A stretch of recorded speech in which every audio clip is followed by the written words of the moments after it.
Welcome to unPACKed, an open-minded podcast taking a clinical, not political approach to help pet parents around the world.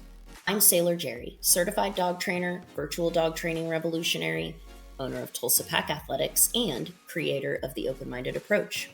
And I'm Mattison, her friend, certified dog trainer, and sonologist. Together, we have nearly 3 decades of experience in behavioral dog training. This is episode 2, Separation Anxiety.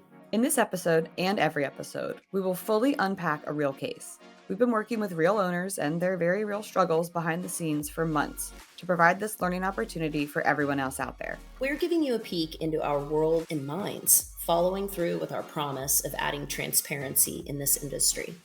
If you're along for the ride, this is how it's going to look. First, we'll introduce our incredible and dedicated owner and explain their intake process while we describe their dog or dogs and the problems that they're dealing with. Then we'll walk you through our assessment and explain how we got there.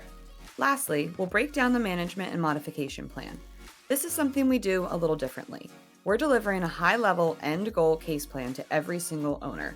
We believe in their ability to process a lot of information with us as a team to ensure we're all working towards the same goal.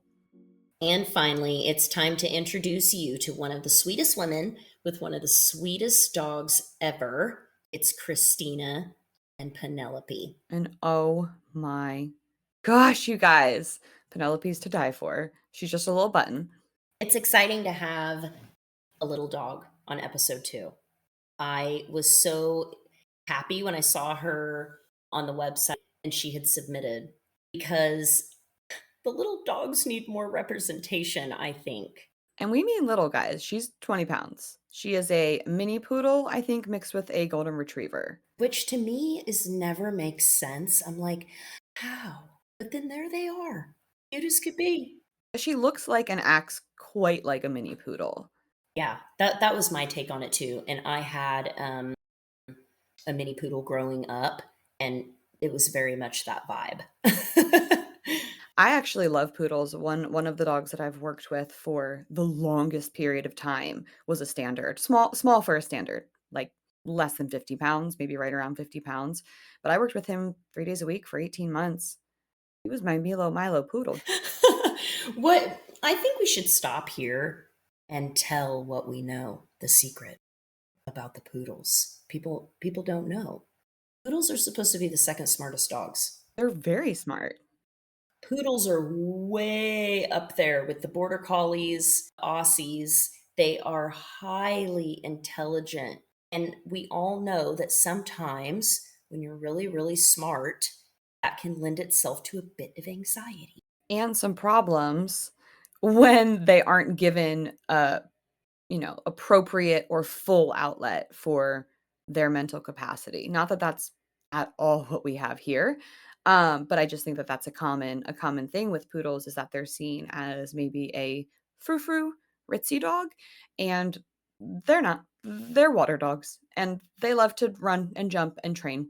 And in my experience, have just a really large capacity for learning verbal cues. Like they can have a huge vocabulary. I have seen that as well. I've known so many people over the years that own, all the different sizes of poodles. But I've really not ever met one that I didn't know to be quite intelligent and quite capable. So I think that's something to note. If you've got a poodle or a doodle, this episode may be for you, especially if you're experiencing separation anxiety with your dog. And you're going to hear us gush over Christina a bunch because she's kind of gold standard dog owner. She goes above and beyond for her girl every day. We're going to talk through many of the different facets that go into separation anxiety training, but it's important to note right off the rip that Christina has done a lot of work already. She is not at day one beginning her separation anxiety journey.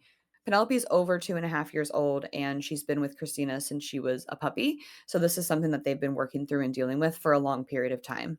If we start at the beginning of our intake, and if you're listening to these episodes, I want you to pay attention to what we're doing, because these intakes follow a certain order. We're going to talk about these same things for each dog, but they're going to be different for each dog. It's a way for you to kind of identify in your own dog, what are these things I need to be thinking about? instead of just focusing on problems. Just like in episode 1, we start with medical.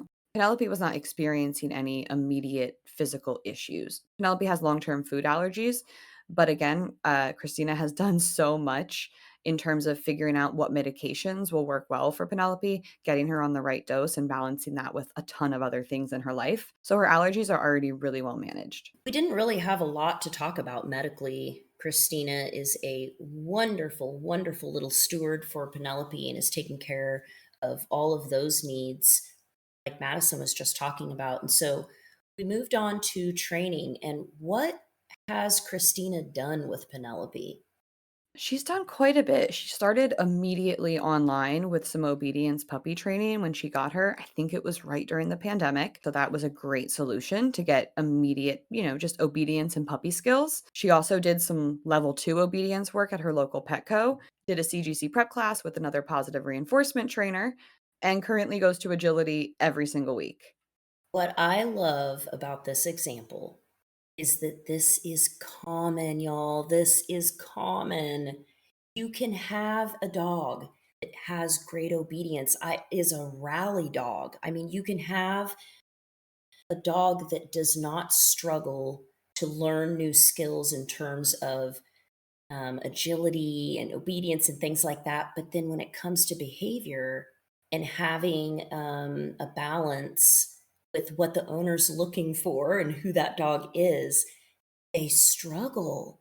And if that's you, you're not unique and you're not a troll under the bridge. There are other people out there who have reached a point with their dog. They're doing all of these things, but there are still behavioral issues. I want to really applaud Christina for just taking a step outside of where her perspective may have been and just saying, what am I missing? Because when you're putting that much work into a dog, I'll be the first to tell you, your pride can get in the way of you getting additional help. So it's just really cool to see somebody who's put so much effort and time into the training aspect still be ready to learn more when they see their dog struggling. Yeah. Yeah, I think that Christina is probably one of the more humble people that we bump into in, this world and in what we do. So, I agree. I think that you certainly can think that you've tried everything that's out there if you've been through a lot of different services already, and I'm just grateful that that's not something that held her back at all from reaching out to us. It really can hold people back, so I agree. I'm glad she's here. Now that we've established what she has done in the past for training that got her all the way up to, oh my gosh, I want to be a part of Unpacked. That is where we get to talk about what's going on. What are you seeing?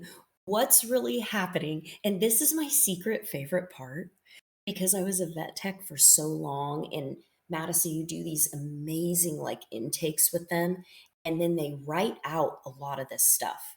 So, in the beginning, when they're doing their intake process and they're giving us all of this information about the medical, about the training, about we can start to see this little red thread that kind of is this common denominator. It doesn't mean that every dog is the same or that we're generalizing or that each dog doesn't get a unique individual plan. That's not what that is.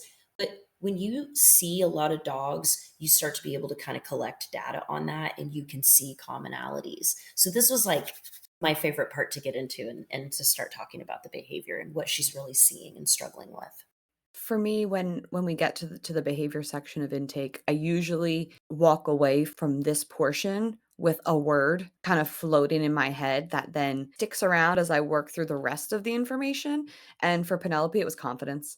Lack of confidence, needing more confidence, especially looking at, the behavioral information. She had a tendency to occasionally urinate when a little bit nervous.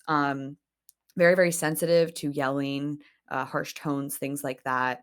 Very unsure around new or novel items. Anything that she's never encountered before, her body language was just very unsure. That was what I took from it too, was this almost frantic insecurity would be the way. I guess I add another word and have two words. I'd call it frantic insecurity. Yeah, you could boil that down very simply to, being unsure of literally everything.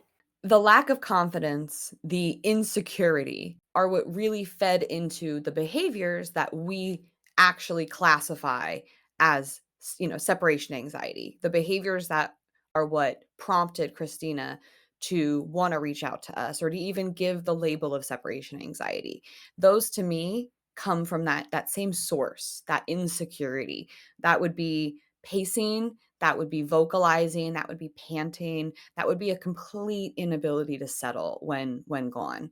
And I know, Jerry, that you and I have talked about that there's probably a fair few, and we're not saying this to scare anybody, but a fair few of us whose dogs suffer from separation anxiety, and we just don't know because we don't have that information. We haven't collected that data.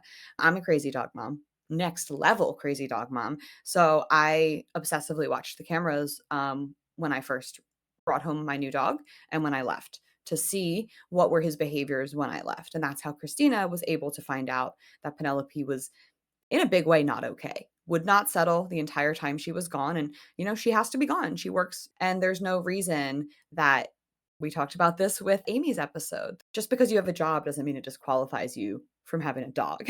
Not all of us get to work from home.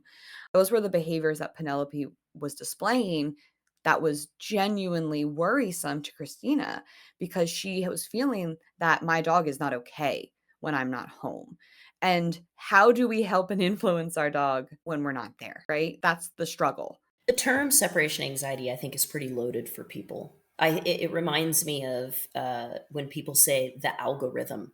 It's like this thing that comes onto your dog like a cloud and rains over them, or this anvil that come and gets dropped on them, and it just comes out of nowhere and happens. My dog has, I'm doing air quotes here. My dog has separation anxiety, and really, what it is a series of responses, behaviors, symptoms that are all grouped together that then you would classify a dog as having separation anxiety. So just because your dog is a shadow around you in the home, if you can leave and then they're okay, I don't really know that your dog has full blown separation anxiety. I think it's on a kind of a spectrum.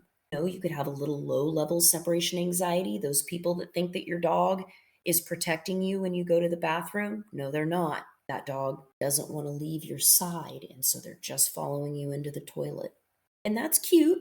A lot of people would look at that and say that that's separation anxiety. If my dog is anxious and uncomfortable at the thought of me being away from them, I would look at that and classify the symptoms that I'm seeing from that behavior. I would classify that as separation anxiety. But just singular things that dogs do, I just want to be careful that we're not, making people think when my dog can't settle down, now he has separation anxiety. It's groups of behaviors that we're seeing together, like what Mattison was explaining.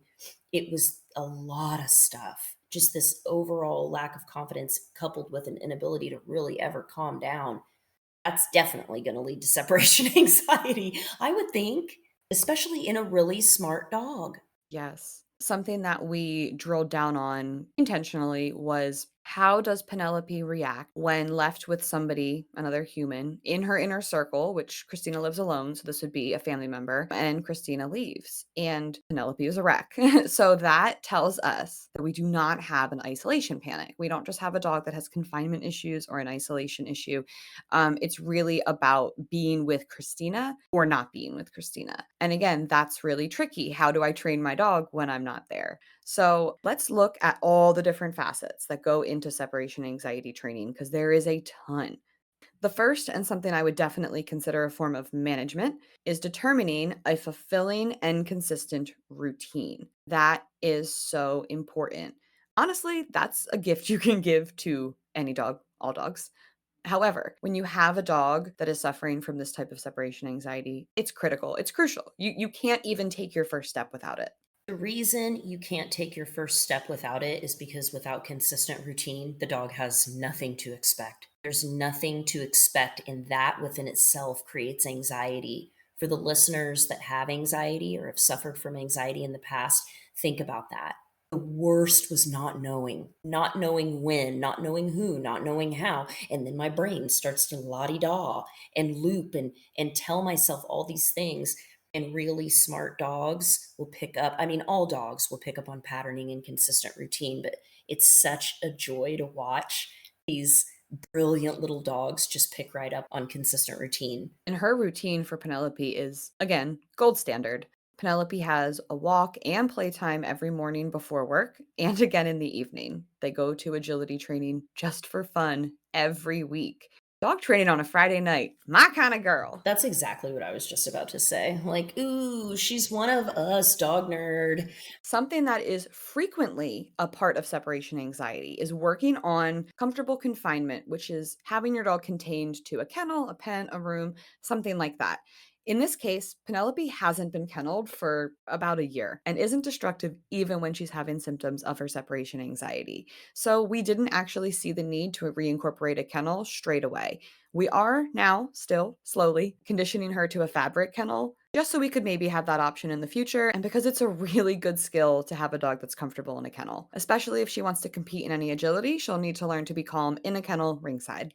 Enzo lives that type of kennel life. He has one, it has an open door, he uses it, he's fully crate trained, but it's just not something that we integrate into our life a lot. But I do want him to know how to safely go in and out of a crate and be comfortable in one, because he has to go to the vet. And if he has anything happen and he has to stay there for any reason, it pains me in ways I cannot tell you to think about my dog being sick and freaked out because he doesn't know how to be in a kennel. Mhm. I just, as a person who was a vet tech for as long as I was and saw as many dogs as I was so grateful for those owners that kennel train their dogs, even if they didn't use them at home, because they made their dog's life so much easier for things like medical care. I've worked in various parts of the pet care industry from grooming, training, boarding, daycare, and in an emergency, your dog's going to be kenneled.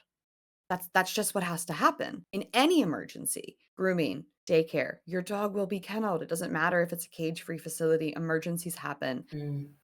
The next facet of separation anxiety training is good enrichment and exercise. Again, check, check, check. Christina was checking every box, making sure Penelope was using her brain and using her nose and using her body and at an appropriate level, not overdoing it with the physical exercise to compensate for maybe giving her more mental stimulation, which I think I see some owners doing of just wanting to get their dog tired as opposed to fulfilled. And I think that Christina just has found the perfect balance.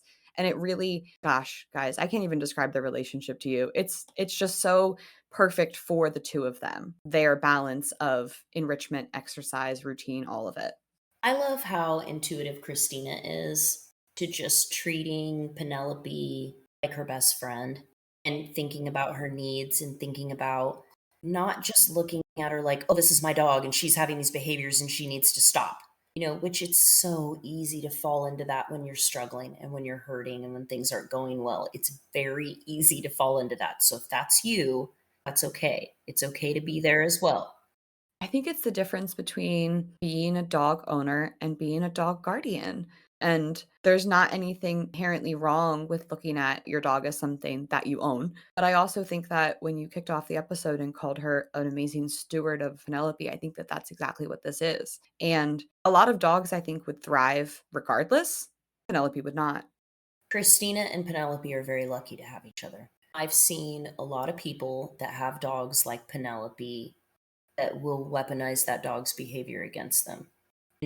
Talk bad about the dog behind its back, like it's a little kid, like it's a little person or something.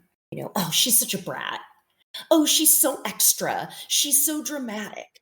She's too much. She's too much. It's just too much.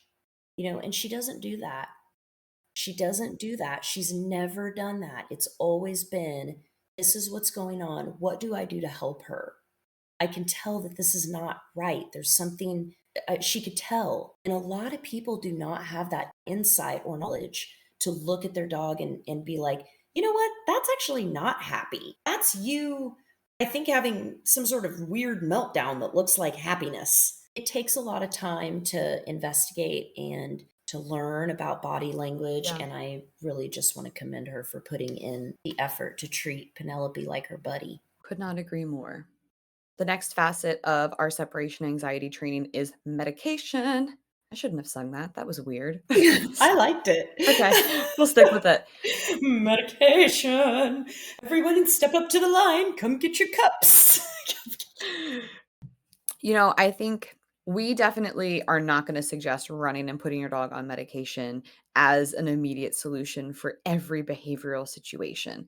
However, many, maybe even most separation anxiety cases can really, really benefit from finding an effective medication at the right dose. And again, Christina has really done the work here. So Penelope has her daily anxiety medication and her daily allergy medication that keeps her comfortable, and they have situational meds for extra stressful stuff. Another facet of separation anxiety training, and one that is actually not applicable here, is sound masking.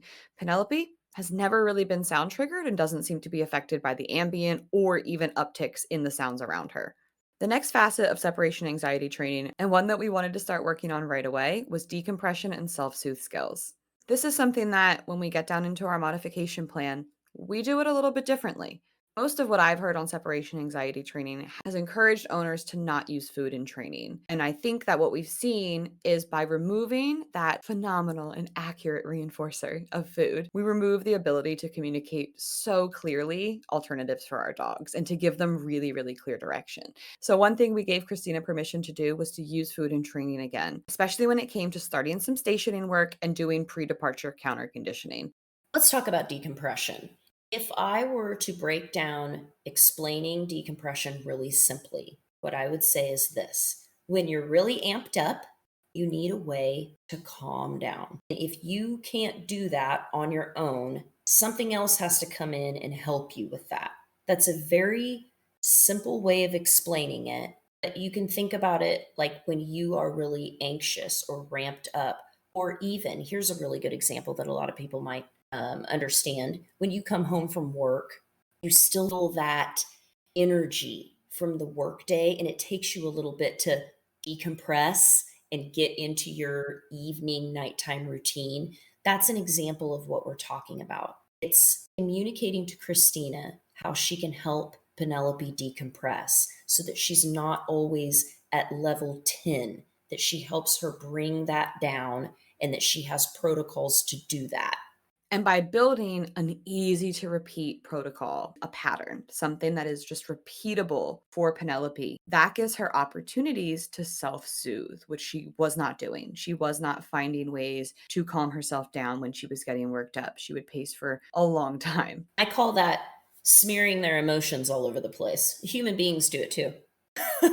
You don't know what to do. The way you feel makes you have these certain behaviors. You keep practicing these behaviors over and over, and you get into this loop, and it's like, ah. And until something comes in and goes, oh, it's not going to happen. Just going to keep up there at that level of anxiety, which we know is not healthy for the body. Yours or a dog's is releasing all of these different chemicals. And if that just keeps happening, it's super stressful to the body.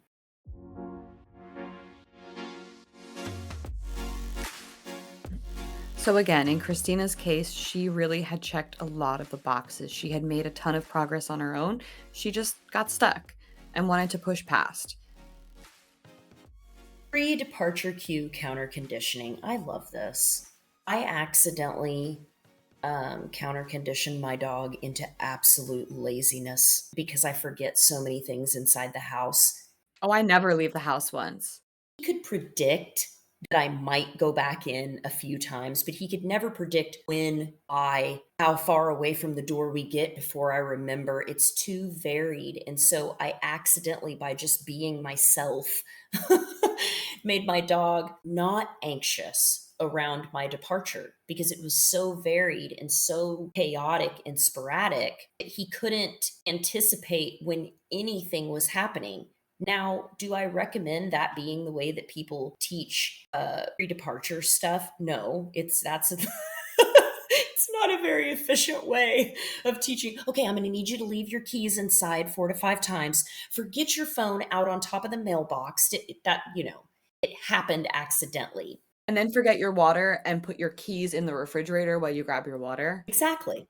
Yeah, so they just learn that their moms are, you know, A mess. a mess. For a dog like Penelope, who would get so anxious and wound up around even just the thought of her mother leaving, it was important that we started counter conditioning around the whole time before she leaves. Not just her walking out the door, not just this her putting her jacket on. There's all these things that happen that Penelope was picking up on that we needed to address because they within themselves were causing her to feel some type of way. And the way that we did that was through a lot of stationing exercises. And by that, I mean we had a mat that Penelope got lots of reinforcement for being on. This isn't training the place command. There's no consequence for Penelope stepping off the mat. That is information. She is allowed to step off her station if she wants, but there will be reinforcements available on that station. And then what we did was we used slow, systematic desensitization to work on all of those pre-departure cues, like reaching for the keys, like putting her coat on, like getting her coffee ready. Anything that could be a predictor that Christina was leaving needed to be completely counter conditioned, and we used food on a station. How many pre-departure cues do you think that the average dog picks up on? I guess it depends on what your routine is, huh? Yes, I think that they probably react to like 5 or 6, and that there's probably a couple of even more subtle ones that we don't pick up on them noticing. Those are the ones that Enzo picks up on. Because how would he know any different? Because I'm constantly making a mess of the departure process. Then he knows she's got the sausages. She wouldn't get the sausages if she wasn't at least a little serious this time. It might be 15 minutes, it might be 45 minutes, but we are leaving. It's just something I want the listeners to be thinking about. What are your pre departure habits? What is your dog picking up on? Do you need to write them down? Maybe you don't notice them. Using the stationing to promote self-soothe and a little bit of independence, and specifically using for our station a squishy dog bed kind of around the corner from her front door worked in more ways than one for us, which was intentional. We wanted to build up reinforcement of Penelope being calm and self-soothing in a location that was not directly in front of the door. That was one of the hardest things for Christina and for us to see, was to check in on the camera and see her just plastered against the front door. So by encouraging her and providing a ton of reinforcement, even during some, little baby stresses, little key grab, that encouraged her to go and self-soothe. And we actually got a screen grab a couple days ago of Penelope sleeping on her station during the day, which It was was like the cutest thing ever. The relief that Christina must have felt when she pulled that camera up and saw that. she wasn't like at the door. Yeah, Yeah, it was heartbreaking seeing her sitting at the door like that. for 8 hours. And I know Christina just, did not care for that. It broke her heart. Right, right. This is not a dog that is so worked up that she's destroying things or tearing claws out, which that totally happens. But that doesn't mean that Christina didn't want to step into Yeah. something better, something different. Like there are other ways. She realized it doesn't have to be like that. To recap where Christina started when she came to us, she was already doing so much successfully with Penelope. Anxiety meds were in place and effective. She had an amazing exercise of physical routine and play and enrichment, and there was no need for sound masking because Penelope isn't triggered by noises. New skills that we wanted them to develop were scatters to help desensitize Penelope to novel and new items, and stationing for decompression and to counter-condition pre-departure cues. The final thing that we reminded Christina is use other people to help build independence. Whoever's around you. If all that you have is the agility trainer, ask them to help. If all that you have is your sister to come over, pull the people that are around you that want to see you and your dog do well. Don't be afraid to ask. What an amazing episode. I'm so glad that we got to unpack separation anxiety and walk everyone through the incredible progress and relationship that we got to witness with Christina and Penelope. Head on over to unpacked.stream to see photos of Penelope and come back this summer to hear from Christina and other members of the Unpack. For exclusive access to behind-the-scenes content from the podcast and rescue work, digital downloads to help every pet parent, plus full training and behavior courses, join me at patreon.com/freedbytraining. And if you're an owner or a rescue and you'd like to work with me, reach out at freedbytraining.com. If you're listening to this podcast, you obviously have some interest in your dog. Maybe it's somebody else's dog. I don't know. But if there's anything that I can help you with, I would love to see you over in the world of Tulsa Pack Athletics. There's a lot to look at on my website. So if you get over there and you're really confused and you don't know where to go, you can schedule a phone consult with me. We can talk about what's going on with your dog and what steps that you might take next to set you guys up for success.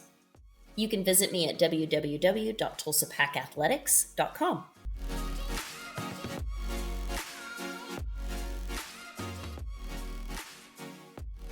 Unpacked was created by Jerri Scherff and Mattison Skoog-Simpson. For your chance to be featured on Unpacked, apply at www.unpacked.stream and find us on Instagram at Sailor Jerri the dog trainer and at Freed by Training. See you next time.